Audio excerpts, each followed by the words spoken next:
اگر اللہ لوگوں کو ان کے ظلم کے سبب پکڑنے لگے تو ایک جاندار کو زمین پر نہ چھوڑے، لیکن ان کو ایک وقت مقرر تک مہلت دیے جاتا ہے، پھر جب وہ وقت آ جاتا ہے تو ایک گھڑی نہ پیچھے رہ سکتے ہیں نہ آگے بڑھ سکتے ہیں، اور یہ اللہ کے لیے ایسی چیزیں تجویز کرتے ہیں جن کو خود ناپسند کرتے ہیں،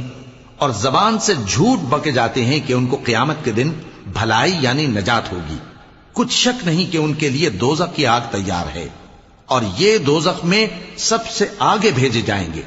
اللہ کی قسم، ہم نے تم سے پہلی امتوں کی طرف بھی پیغمبر بھیجے تو شیطان نے ان کے کرتوت ان کو آراستہ کر دکھائے، تو آج بھی وہی ان کا دوست ہے اور ان کے لیے عذاب علیم ہے۔ اور ہم نے جو تم پر کتاب نازل کی ہے تو اس لیے کہ جس بات میں ان لوگوں کو اختلاف ہے تم اس کا فیصلہ کر دو، اور یہ مومنوں کے لیے ہدایت اور رحمت ہے۔ اور اللہ ہی نے آسمان سے پانی برسایا، پھر اس سے زمین کو اس کے مرنے کے بعد زندہ کیا، بے شک اس میں سننے والوں کے لیے نشانی ہے۔